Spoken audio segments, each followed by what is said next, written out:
So, welcome to the Diary of the Muslim Entrepreneur podcast. Today, we have the honor of hosting the distinguished diplomat who plays a pivotal role in shaping Pakistan's global relations. Rizwan Saeed Sheikh, His Excellency, Pakistan's ambassador to the United States. With a career spanning decades in diplomacy, Ambassador Sheikh has represented Pakistan on key international platforms, including the Organization of Islamic Cooperation and various Middle Eastern and strategic affairs. Since assuming his role in August 2024, he has been at the forefront of strengthening Pakistan-U.S. relations, driving economic cooperation, and fostering bilateral trade and investment opportunities. Beyond diplomacy, he's a strong advocate for entrepreneurship, innovation, and economic development, making him the perfect guest to discuss how we can bridge the gap between Pakistan and U.S. in business, technology, and trade.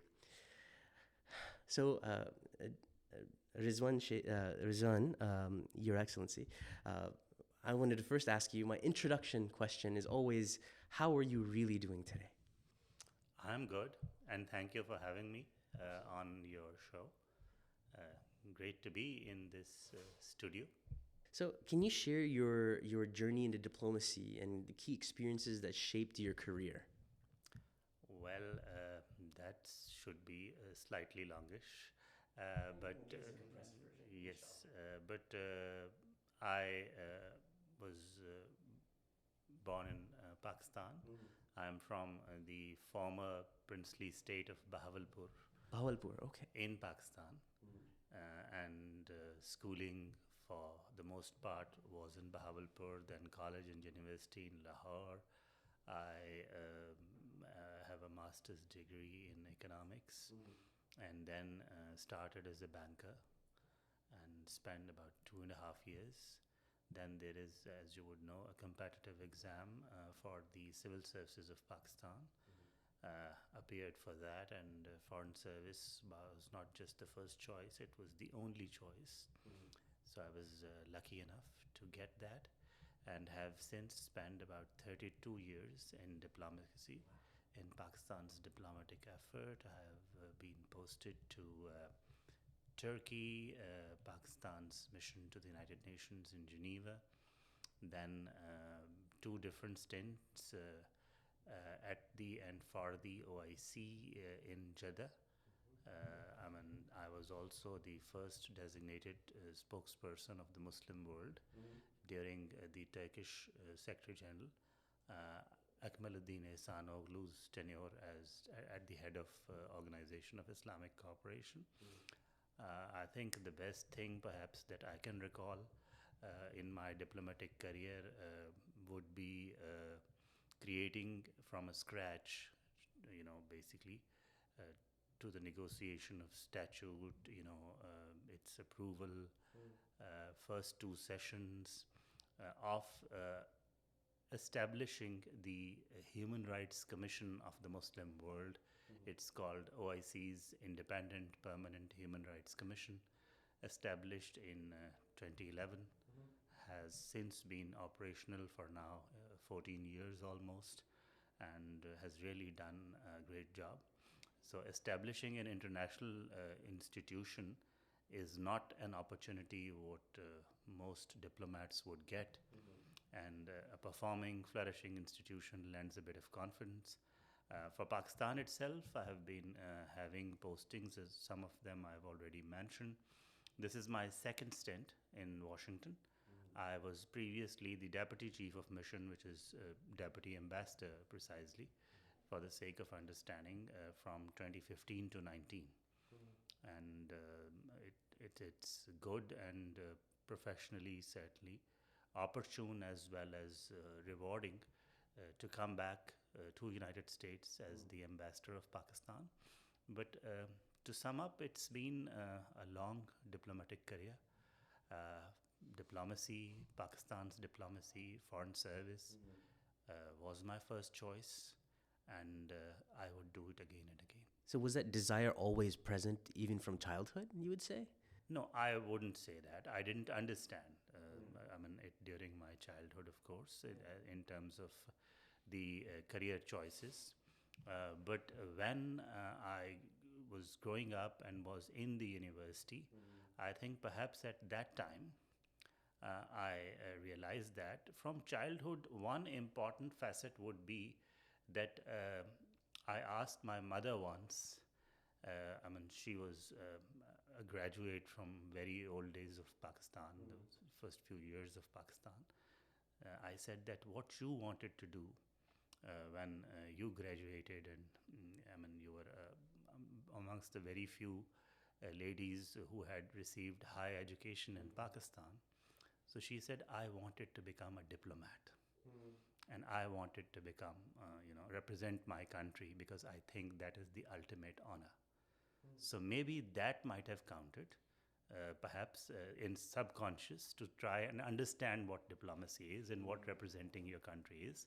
But I got to know more about the profession and how to choose between professions. As I said, I started as a banker. But then this was at the back of mind. So it helped itself realize in 1993. I appeared for the examination in 92. The process of all the interviews, tests, etc., takes about almost close to a year. So I joined precisely on 31st of October 93. Outside of these, what are some of the key defining moments in your diplomatic career so far? Well, as one I have mentioned, I mean, it is not perhaps for my own country, for the Muslim world in general, and maybe for the world in general, because an independent, permanent human rights commission of the Muslim world was being cited as perhaps a missing link in international political as well as human rights circuits. So creating that just from a scratch was an intense experience. I mean, it was one task which, when the OIC Secretary General first time he shared it with me, he said, "Well, I know it is mission impossible, but let's try and do it. Maybe we'll not succeed, but let's try and do it." So there was a mandate from the leadership of OIC, which is the second largest international organization, to do that, but we did it in half the stipulated time. And of course, it was the will on the part of member states as well. But still not an easy task, as you can imagine, for a variety of reasons. But otherwise, I have, been lucky enough to be part of a number of important happenings for my own country. During my stay in Geneva, Pakistan was the chair of G77. It's a group of 134 developing countries. So I was the lead negotiator on their behalf. I have led at least 20 plus.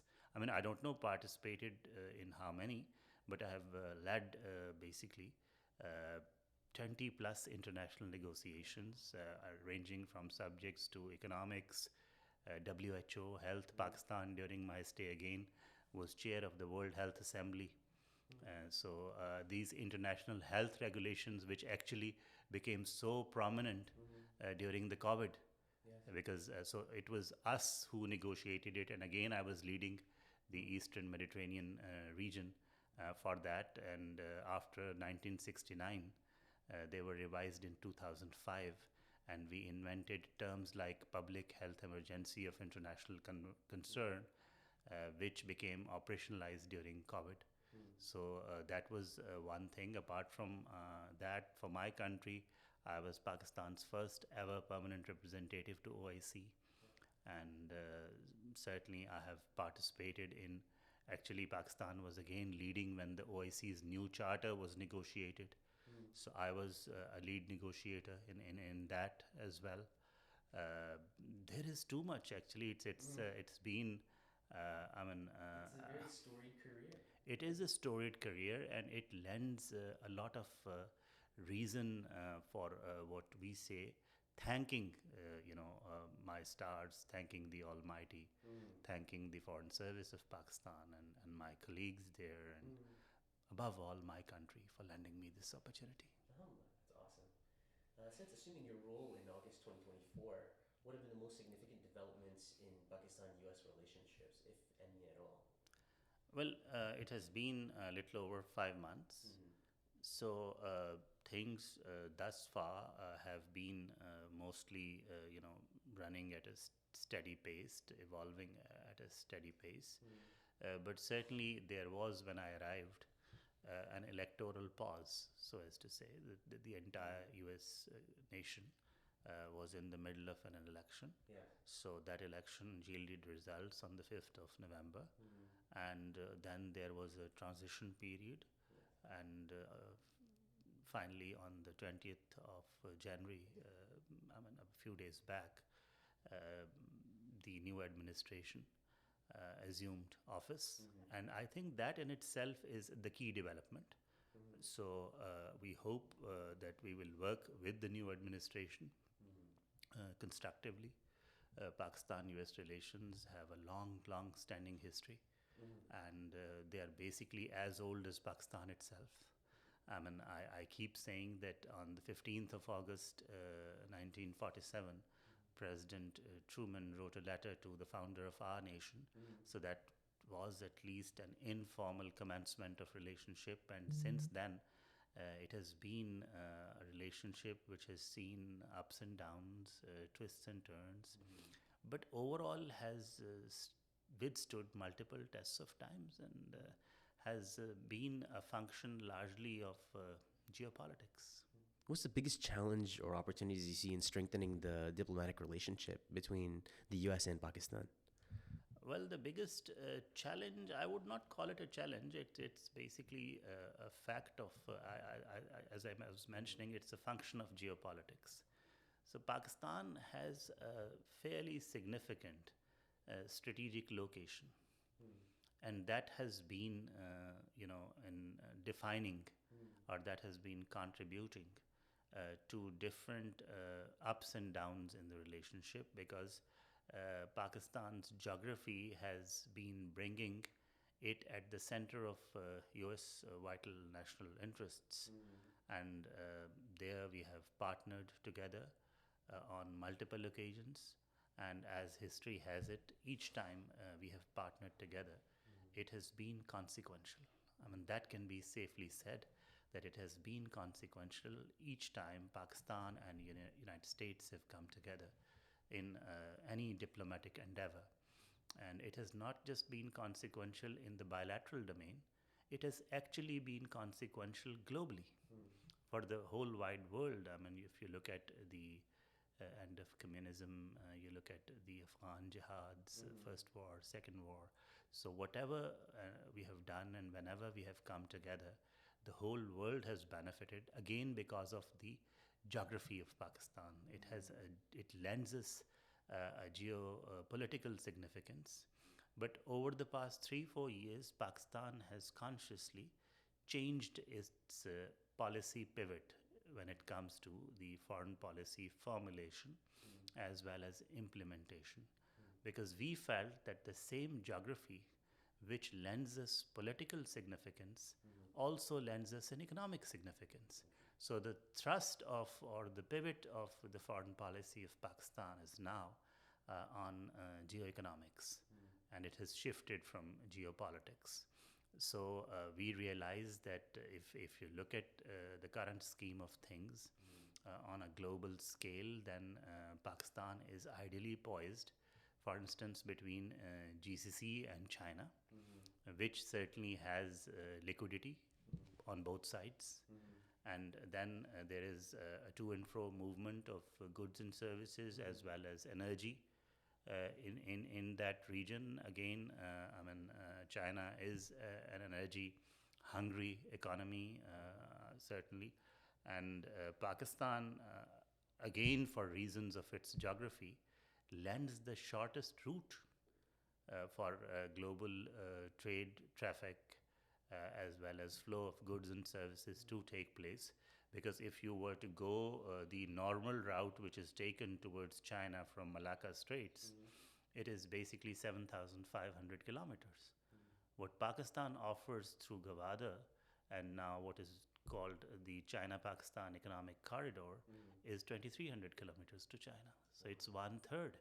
So that kind of geographic significance in economic terms and with economic implications is what Pakistan has not only realized and taken cognizance of, we have embarked on a strategy to make use of that. We have always been an ancient trade route, and now it is the time to use the same geography, which was certainly significant and prominent in historical terms, to use it in modern times. And that is where also the I've described perhaps the challenge part of your question.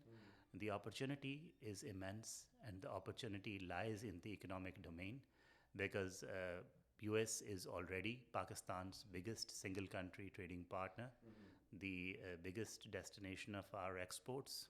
And since this country and its people have an insatiable desire for goods and services, no single country in the world can produce enough to meet the requirements of this market. And since trade is the facet of our relationship which has withstood all tests of times and stands out even today as the most significant dimension of our bilateral relationship, that is where the maximum opportunity lies. Now, Pakistan is a young, the most youthful nation in the world, with 65% of our population below the age of 30. So this large youthful cohort lends us opportunities in fields like IT, for instance. And that is where 62% of our exposure with the rest of the world in IT is with the United States already.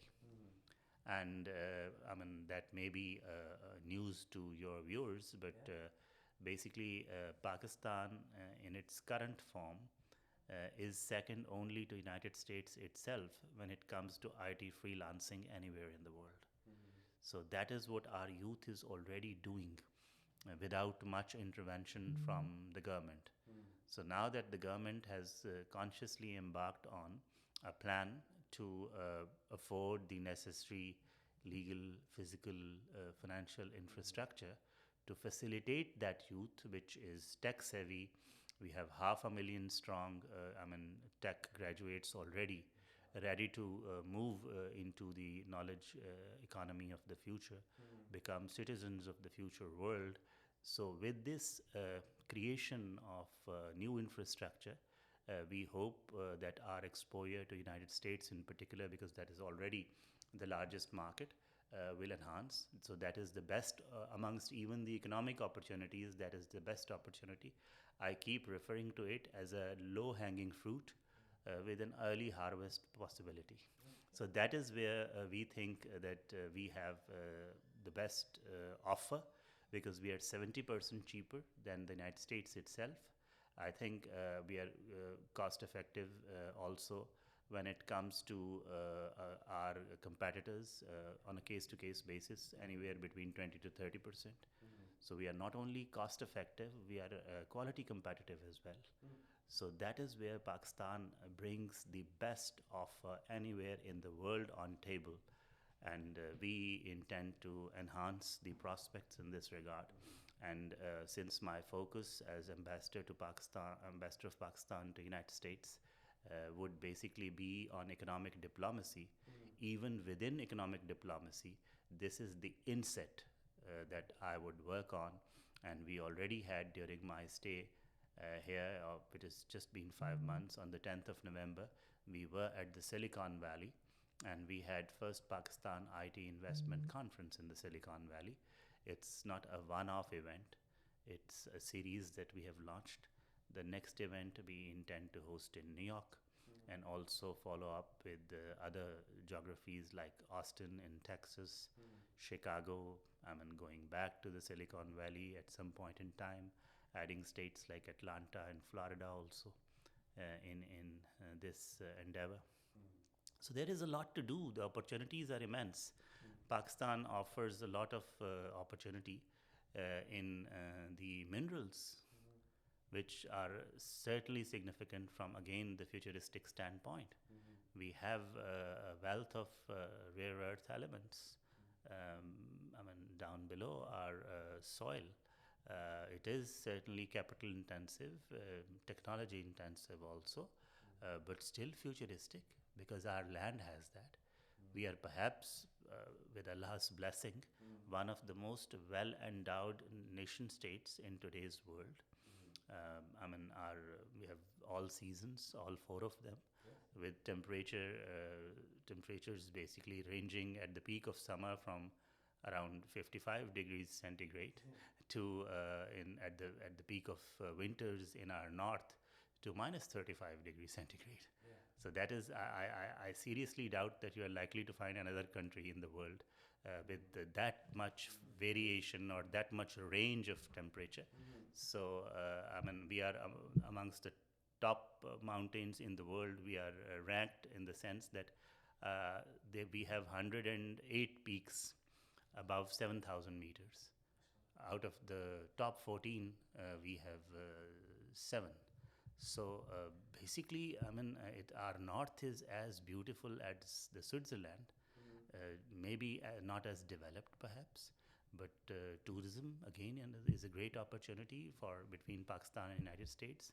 We just attended last weekend a tourism and travel show in New York, and Pakistan was given and chosen as the best country pavilion, because we believe, and the world also has joined us now, that we have really done a good job at as hiding ourselves as the best kept secret of tourism in the world.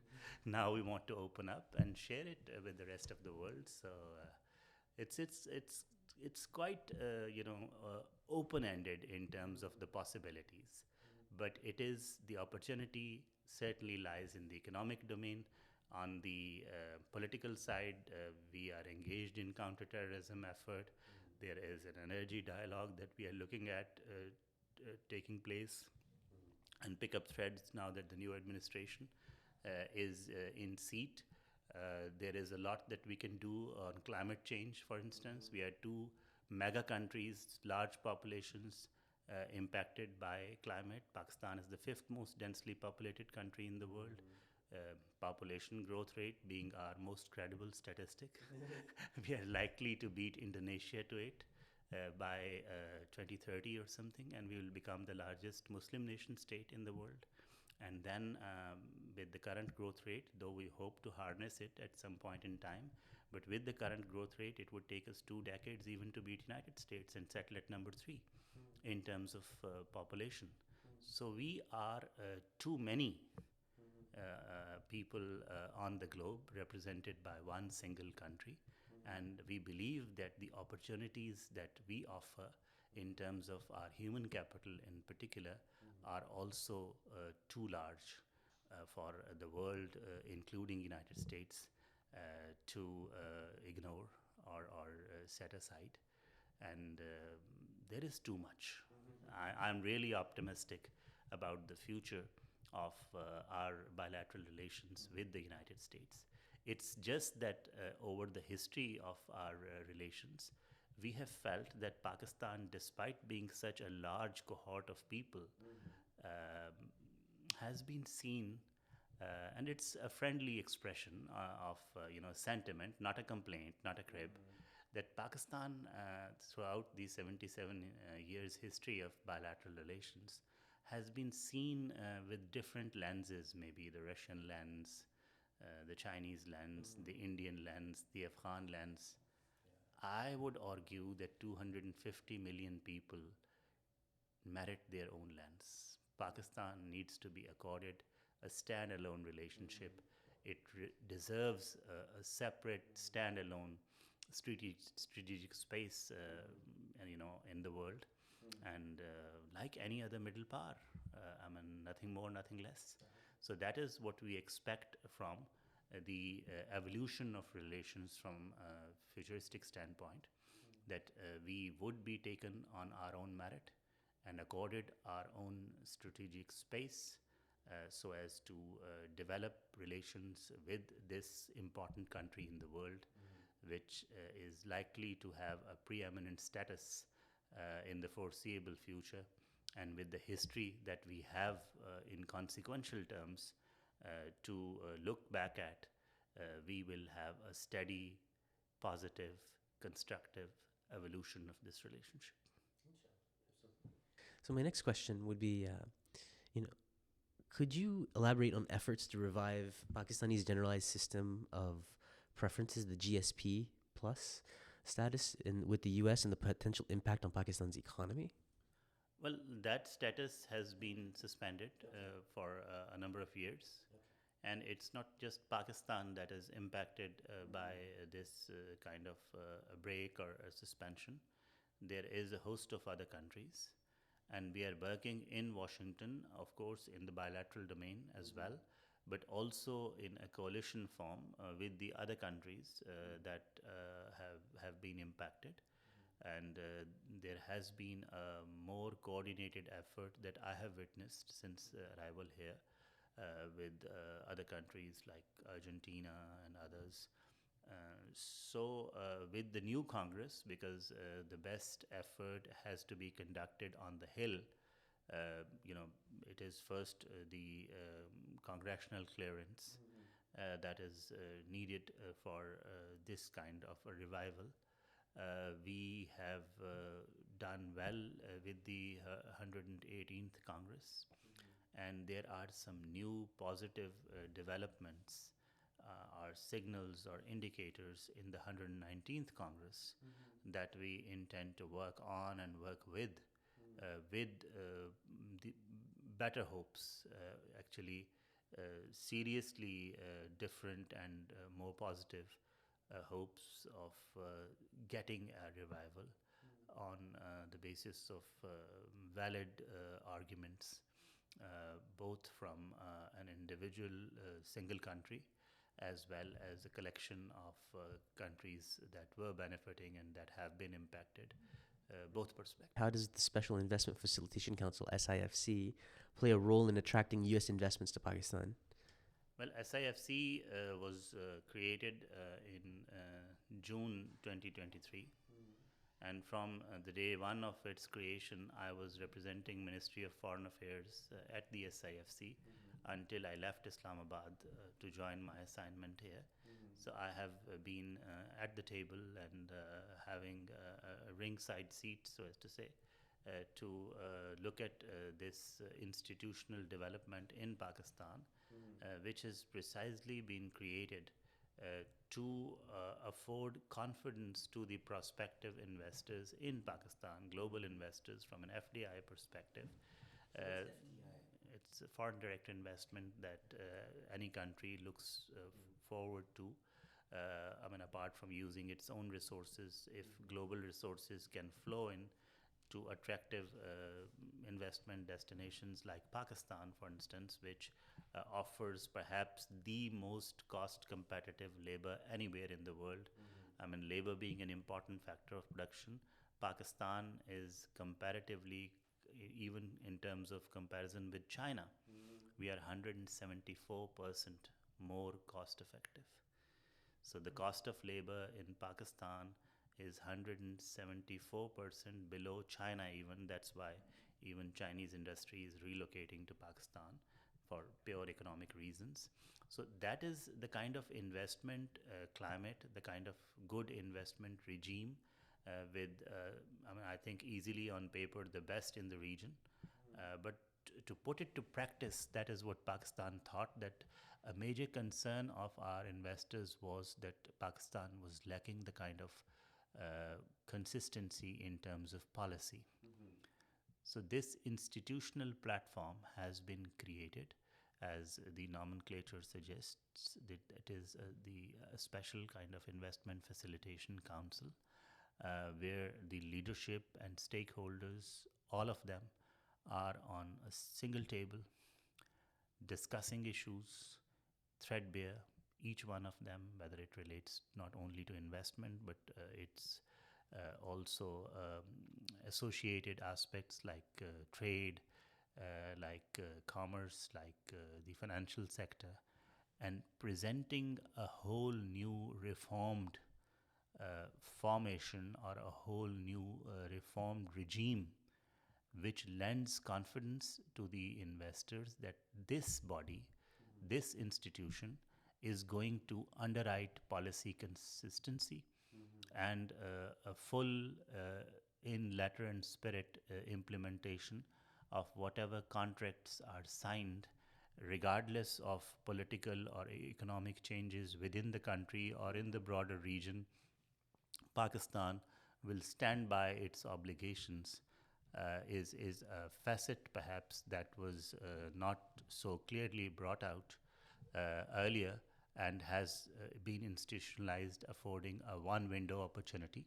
Actually, precisely, though it is cliched that there is a one window, it actually affords a one window opportunity, one window solution, whereby we are creating packages and projects of investment. The first wave of interest was from the GCC countries. Leadership of the Kingdom of Saudi Arabia and the UAE have publicly pronounced their intent to expand their investment footprint in Pakistan in areas like agriculture, IT, mining, even infrastructure, energy, some other areas. So now we have opened it up to countries like United States. The US corporate sector, corporate America, has a huge opportunity to benefit from that. Production lines are relocating from elsewhere in the world. So if they relocate to Pakistan, for instance, we are a 250 million strong market of our own. We offer a gateway opportunity to Central Asia, and it's nothing new or out of this world. Even now, American companies like Procter and Gamble are producing in Pakistan and exporting to Central Asia. Pepsi is producing in Pakistan and exporting to GCC. We have an FTA with China, so in the tariff wars that are perhaps on the cards, that's what is being said. The industries can have production lines in Pakistan, the US industries benefit from the FTA also, as well as the cost cutting aspect would be there anyway, because as in case of IT, I have mentioned that we are 70% more cost effective in terms of an option compared to the US itself. We also have GSP plus status with the European Union, so we have never been able to utilize that quota. So in those production lines which stand to benefit from the GSP plus status with the European Union, again, there are opportunities for the US investors, US producers, US manufacturers to come to Pakistan, have joint ventures or independent production lines, and take advantage of that status which we have with the European Union. So the possibilities are multiple, certainly. And SIFC is basically an underwriting of, or a guaranteeing or a guarantor of, providing a stable platform for investors in Pakistan, which is now on seeking investment, as a deliberate, conscious effort, presenting itself for the same reason of geo-economic location as an attractive investment destination compared to the rest of the world. So Pakistan has a rapidly developing startup ecosystem, especially in fintech and e-commerce. And you mentioned briefly, software development is a thing actually in Pakistan. How do you see the U.S.-Pakistan collaboration fostering that kind of entrepreneurship in Pakistan itself? Well, again, we are a huge market. That remains a fact in any such discussion when it comes to economics. And we are the most youthful nation. Again, that is perhaps a constant with regard to any discussion on economics as well, from a futuristic standpoint, that we do offer good attributes of an economy that stands to benefit from and contribute to the future developments and future requirements or future callings of a digitized world or a knowledge-intensive society of future. Pakistan, even otherwise, regardless of this IT domain, has done well throughout its existence in the financial sector. Pakistani bankers are a known commodity. You will find them anywhere in the world and everywhere in the world, from the Gulf states to IFIs, institutions like World Bank and IMF. I mean, Islamic Development Bank was practically established by Pakistanis. So we have done well in the services sector in general, made a mark for ourselves. Our professionals like lawyers, doctors, engineers that have benefited from the Pakistani education system have been performing in the world. And financial services actually stand out from an historical perspective in that regard. So, fintech again is one area where, based on our history of having a better financial, perhaps, sense or acumen. I mean, again, based on being an ancient civilization, I mean, we are amongst the oldest people on earth. I mean, carriers of millennia of history. And again, in financial terms, I can say safely that one of the reasons of British colonizing our part of the world was that it was producing 33% of global GNP at that time. So, fintech is one area where Pakistan is coming up. We are digitizing our own country. And I mean, to just cite an example, about 2 years back, one Pakistani, fairly youthful fintech outfit beat 600 companies from all around the world and win the fintech competition in Gitex, which is the Gulf IT Expo, about 2 years back. And now, immediately after winning that, they have expanded their footprint in the GCC region. They are operating now out of Saudi Arabia and UAE. And this is just one example. Pakistani fintech solutions are already working not only in the Middle East but in European markets as well. And we hope to expand our footprint to the US. E-commerce solutions again. I mean, recently there is one Pakistani e-commerce solution that, after survey conducted by Bata, which is a global brand, found that that is the best e-commerce solution that they can get for their product, and they engaged them on a trial basis only for South Asia to start with the idea of expanding to Asia and the global market. I mean, as we see that e-commerce is going to be the order of the day, if not today, tomorrow. I mean, we are already seeing the retail markets disappearing. So, I mean, e-commerce is future, and Pakistan has a future, we believe, in all these IT domains, whether it is fintech, whether it is e-commerce, IoT, cybersecurity, even AI. I mean, we are developing a good cohort in AI, because that is one important bus from a futuristic standpoint that we do not want and intend to miss. And we have not just human capital, but a particularly youthful variant of human capital that can certainly contribute. And in all these domains, I mean, fintech and e-commerce are just two good examples. So the U.S. has various entrepreneurship development programs, one key one being the SBA, Small Business Administration. And we had a Pakistani who was inside. His name is Saeed. And I'm curious, how can Pakistani entrepreneurs tap into that kind of a resource, right? Because if I'm not mistaken, Saeed is now not in the SBA. But going forward, what can we do to facilitate those kind of relationships within the SBA? That is the kind of win-win proposition, win-win solution, or mutually rewarding proposition and solution that I have been alluding to.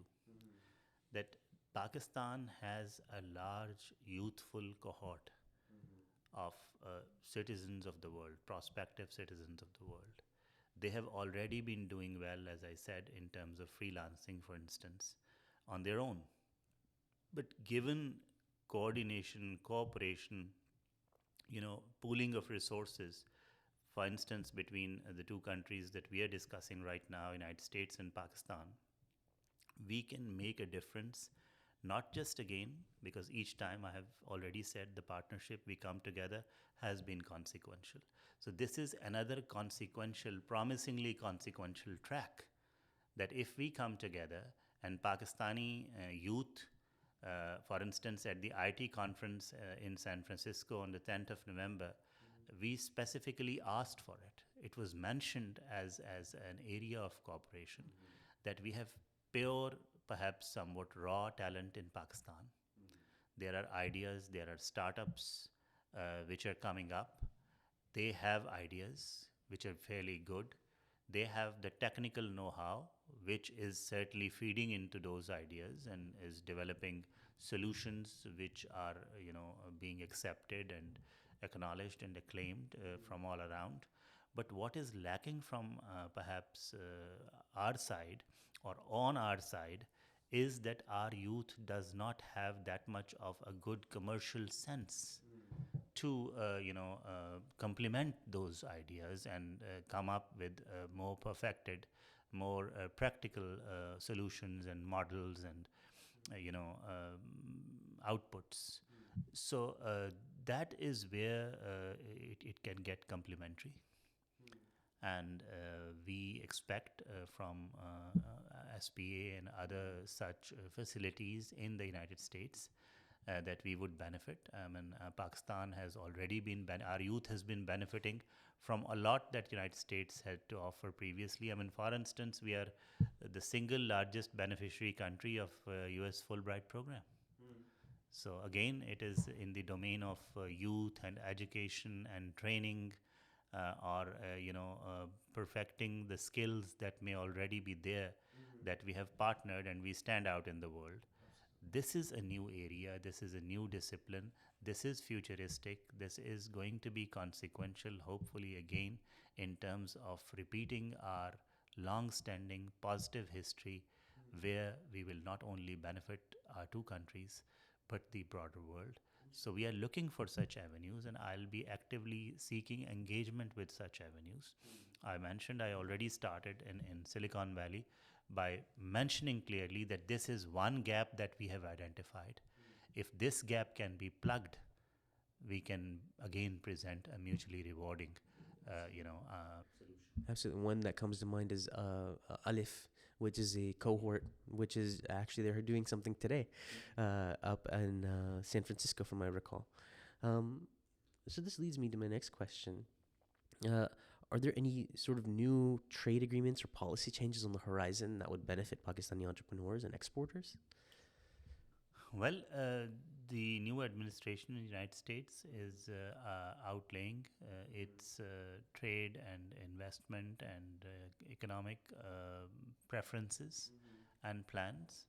So, since there are some changes expected in the current scheme of things, so we are very carefully observing and perhaps also given the fact that trade and economics has been the best performing facet of our bilateral relations with the United States, actually eagerly waiting for all these policy tenets or policy preferences or policy postulates to come out, and that will help us determine the direction of our own bilateral trade, commercial, economic, and investment interaction.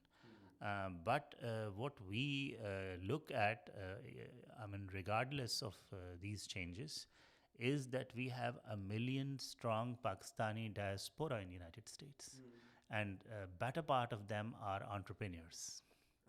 So we have already a common denominator there between our two countries. And during my stay as ambassador of Pakistan to United States, I will of course be working in Washington with the policy circles, the academia, the think tanks.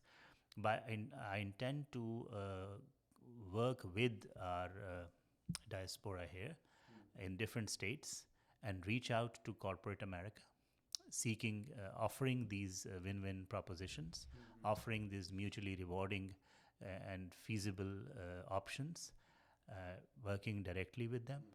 And also when it comes to entrepreneurs and trade and commerce and economics and investment, I intend to tap also the state governments in Pakistan, in United States for Pakistan.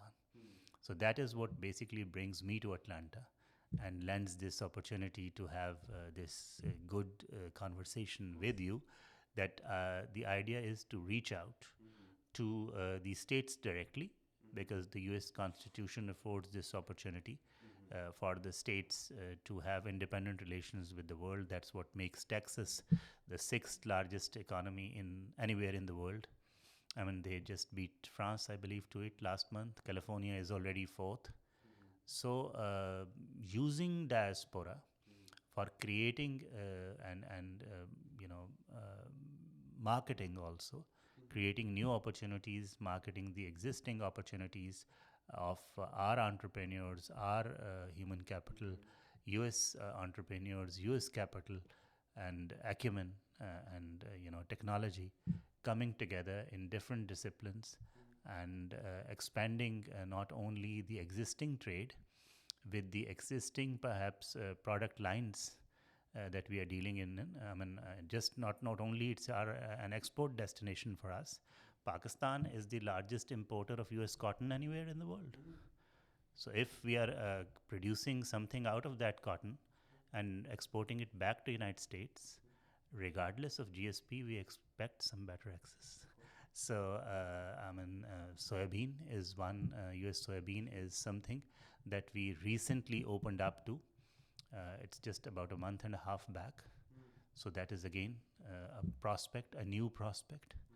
And entrepreneurs from both sides, corporate America has possibilities, endless possibilities of joint ventures in Pakistan.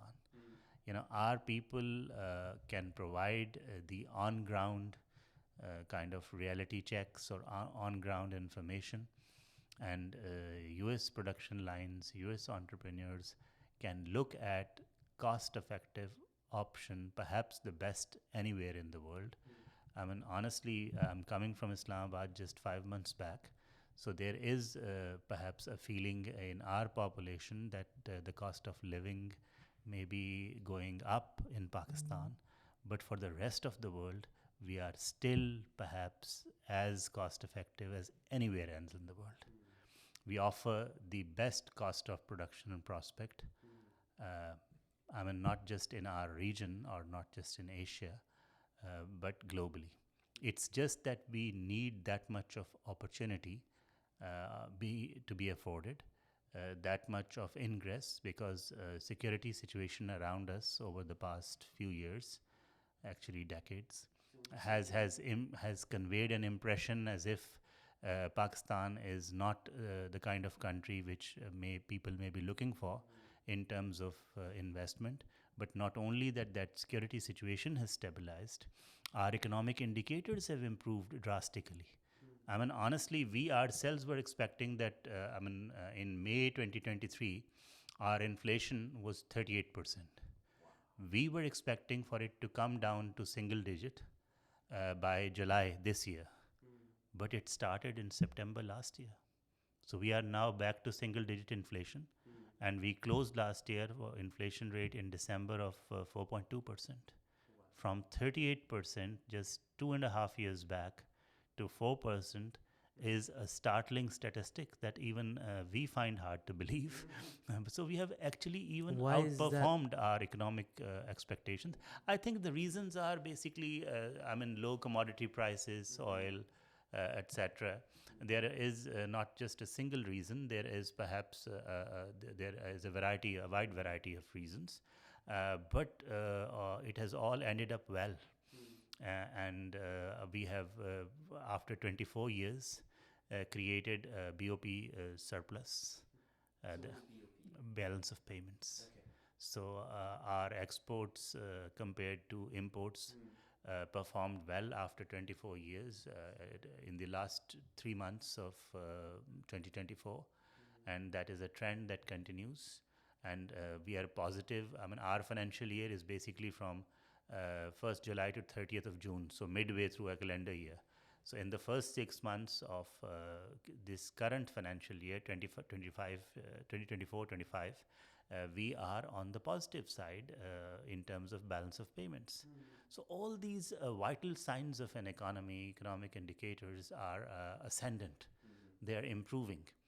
And that is what lends a lot of opportunity for collaboration, for cooperation, and perhaps makes my job somewhat easier.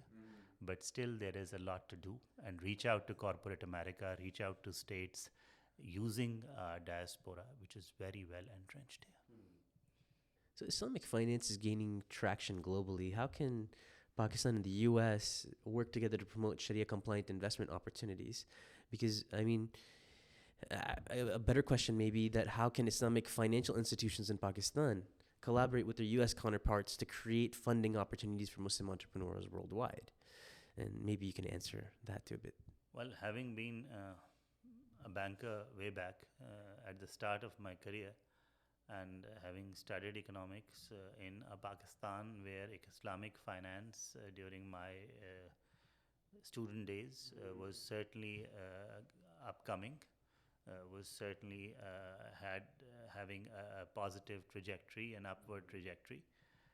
And since, then over the past 3 decades or so, it has actually entrenched itself better around the world. Pakistan has always taken the lead. I mentioned that Islamic Development Bank was practically established by Pakistanis, Pakistanis like SMNI, etc. Even institutions, best performing. By the way, Islamic Development Bank is a AAA rated institution in the Muslim world. So it has all along had a AAA rating. And was established by a Pakistani group and people like SMNI, etc. The Saudi Arabian Monetary Authority was established by Pakistanis. So financial sector, we have contributed well, and that also extends to Islamic finance. Pakistan continues to be a leading country, having major exponents of Islamic finance. We were the first country perhaps to implement the profit and loss sharing system, the PLS accounts, as early as 80s, late 80s or early 80s, actually, early 80s, not late 80s. So we have a good, so as to say, in the Formula One parlance, pole position there, and we could utilize it. Perhaps for expanding the footprint of Islamic finance elsewhere in the world. There are some other good countries in the Muslim world like Qatar and Malaysia that have done well, particularly in terms of variants like Takaful, for instance. So there are good models which are there. And you wouldn't find any such formation or any such outfit even in other countries like Indonesia, Malaysia, Qatar, Saudi Arabia, UAE, of Islamic finance where Pakistanis are not there. So it's not just a national contribution, it's individual contribution to Islamic finance by Pakistanis. And starting with states in the US like Michigan, like Texas, like even New York for a very different reason, we can and we should perhaps consciously take a start because United States, having been a country which has seen some not good experiences or witnessed or undergone not good experiences like the subprime crisis and the SNL and all that in the past, certainly could do from looking at other models. And Islamic finance is one such model being practiced, and now having been sufficiently practiced in multiple countries in the world. We have a good Islamic finance footprint even in UK and the European Union. United States perhaps being perhaps the best working model of the capitalist world itself uh, has perhaps not been exposed as much to this kind of a new possibility. I think by bringing Islamic finance to United States, not only the economy here would benefit, but given the fact that this society, this political economy has a large R&D facility and R&D aspect, the research and development that Islamic finance needs to improve that model or to enhance the efficiency of that model also stands to gain. I would suggest that not only that it should be introduced in the US financial sector per se on its own, but it should also simultaneously be introduced into the universities of Ivy League, for instance, to start with, as a proposition to look at, as an alternative that has its own definitely merits and demerits, but how perhaps this model can be perfected, can be synchronized with whatever may be existing, not to offer a drastically different proposition, but something that can be weaved into the existing norms and existing practices that may be there in the biggest exponent of capitalism anywhere in the world. So there is, I think, again, a mutually beneficial prospect and proposition if there is a structured movement towards not only introducing this model in some initially good targeted states in the United States, but also plugging it in the system of education, in the system of research and development, in the system of think tanks that might be, it's not just about academia, but I mean, there could be certain studies which can be financed by institutions of Islamic finance from the Islamic world in the US think tanks to stir a debate. I agree, So, 100%. so that is the kind of way forward or a roadmap. I would propose, having been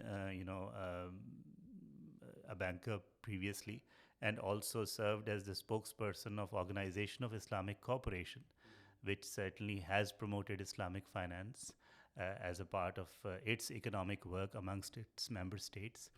I would propose that let's first have a clear structure in mind, not to go with sort of a haphazard, everybody acting on their own movement, but let's make some structured movement in that regard to that end. And I believe it stands to benefit all those who would be involved, all stakeholders, and it would benefit, as I have said, the developing, the evolving model of or models of Islamic finance itself also on its own. So, what lessons can economies learn from Pakistan's approach to balancing economic growth from an international diplomatic relations perspective? Well, as I said, we have consciously embarked on, taking advantage of our strategic location and shifting the policy pivot to geo-economics from geopolitics. So I believe the first thing that Pakistan can present to the world, and that is something that if we were to choose one thing that we have drawn on, is how to take advantage of your geography. So each geography has its own attributes. Pakistan geography lends it a poise in terms of being, at the right place, and perhaps now in the current scheme of things in the world, at the right time to maximize its location. I mean, we have been at the receiving end of our location from a political standpoint for better part of our history. But the same location, as I've already said, lends us an economic advantage. So first, it is to look at your geography, to look at your topography, to look at the attributes of your economy. I mean, for instance, we have a vast land, we have an agrarian base. So in our case, if I were to outline the attributes of the Pakistani model, and what we have done or what we are doing is that we have certain attributes: geography, then topography, and then things like minerals, which are down below, things like agriculture. This is one sector that, or one vocation that we have been and our ancestors have been doing for millennia now. So it's practically part of our genetic code. And the fertile land that we have, and even the land which is not arable, which is vast sketches of land, for instance, in Balochistan province in Pakistan, which are water deficient, for instance, needs some kind of capital intensive solution, which can be brought to Pakistan. But in agriculture, if we were to singularly focus on agriculture, in agriculture, Pakistan, with a vast history of experience with the land, offers a solution to what is fast becoming a major problem for the world: food security. And we are getting investments from the GCC countries for this very reason in our agriculture, because we can guarantee not only food security for us, but for the broader region and perhaps by extension the rest of the world. In our experience with agriculture, there have been, some positive attributes which are constants, but there has been some downslide in terms of per acre yields, for instance. And production, standards in our livestock. But given the fact that in terms of major crops like rice, wheat, sugar, even livestock, different variants of livestock, Pakistan is actually already ranked. But there is a vast room for improvement, so we can offer food security to the world that is based on our realization of our own economic attributes. IT, as I have already said, that youthful cohort of population offers IT opportunities. Then mining, I have mentioned, is down below. Again, with more than the normal average of sunny days in Pakistan, we offer energy options.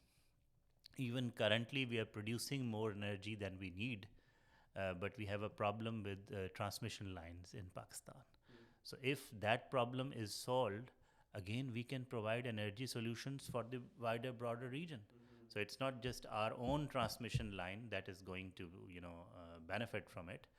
Any such investment or any such cooperation or coordination that we can have with countries like United States, and as I mentioned, energy dialogue is a major dialogue that is going to take place. We can benefit the broader region. So these are lessons learned from our own economic situation, geographical location, and economic attributes. So we present, I think, a similar solution to the world, that the countries of the world should look at their own specific areas of advantage.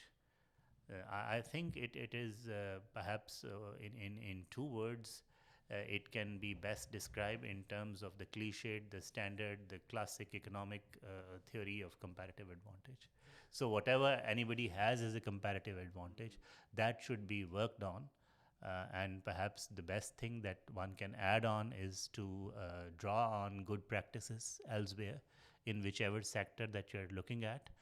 But one thing that I would want to emphasize as an age-old student of economics and perhaps a practitioner of economic diplomacy as well, from Geneva days even to now as part of this assignment, is that whatever you look at in terms of best practices elsewhere in the world, they need to be adapted to local requirements. You cannot just pick some model as it is from anywhere in the world and start implementing it, or start following a classic textbook thing which may or may not be relevant in your case.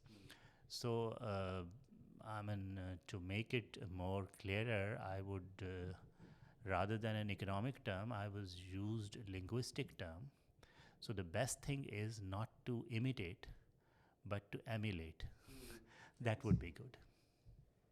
What message do you have for Pakistani entrepreneurs who want to scale their businesses internationally but face regulatory and financial challenges? You mean in Pakistan or outside Pakistan? In and out, both. Well, regulatory and financial restraints or restrictions are certainly country specific.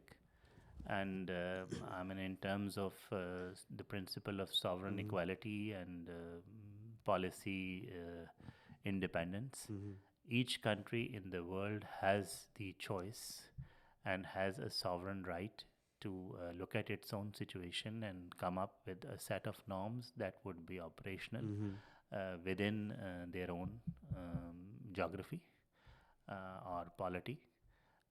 But to cut through these, so as to say, I wouldn't call them barriers, but to cut through the fog or the haze that may be there on this count, it would be better, again, I would say, to look at your advantages, their own advantages, in which may be different from country to country, state to state, even sector to sector. And again, find homegrown, self-styled solutions rather than going after the existing, models that may be there totally. It's good to draw on best practices. But while best practices is cliched, so is, there is no one size fits all cliched. So you have to find the right balance between the two, and I believe that is. It has to be different case to case. Of course. But in country to country would be different too, right? So in somewhat subjective terms, with an objective percentage, that would be basically the way forward that I can suggest. But I'm no expert in economics. Of course, I'm just a mere mortal diplomat practicing diplomacy, full of ideas. But implementation is certainly something that diplomats can guide on from their experience. But the best, I think, guidance would be that it differs from case to case. And there cannot be, beyond a certain point, standard solutions to problems that are essentially different in nature. So where can people find you? Like if they want to reach out to you, to your office to get additional information, how do people find you and your team? Well, I may be the easiest to find. I'm at the Embassy of Pakistan in Washington, D.C. It's a building that is there in the International Court. So while I'm the ambassador of Pakistan to the United States, it would be difficult for me to disappear. Of course. And not be found. But it's easy. The embassy is basically there for me to be found out easily. And its coordinates are available on open source. If you Google Pakistan Embassy in Washington, D.C., it would give you the postal address, even the photo of the building. It's a building inspired by Pakistani architecture that we have in Washington, D.C. in the International Court area. And the coordinates are there, so I am easy to locate. Find me. I hope... Are you active on socials as well, or? Yes, we have a Twitter account, and it's all there. So I'm easy to find. Thank you for answering all of my questions. I think this conversation will actually facilitate and hopefully make things easier for Pakistani entrepreneurs, more specifically, in terms of trying to do more business with Pakistan. And I hope that does become the end result of this conversation in helping the Muslim Ummah, whether it's Pakistanis or even others, for example. And the last thing that I would utilize your platform for to send out a message specifically to Pakistani entrepreneurs is to reach out to us at the embassy in Washington at the consulate generals in Houston, LA, New York, and Chicago. Find us. Our coordinates are available on open source, and we are all here to help enhance the identity and strengthen the identity of Pakistani Americans in United States and find solutions which are mutually rewarding for both countries through capitalizing on, optimally utilizing our strength in this country, which is a million strong Pakistani diaspora. Thank you so much for this Absolutely. opportunity.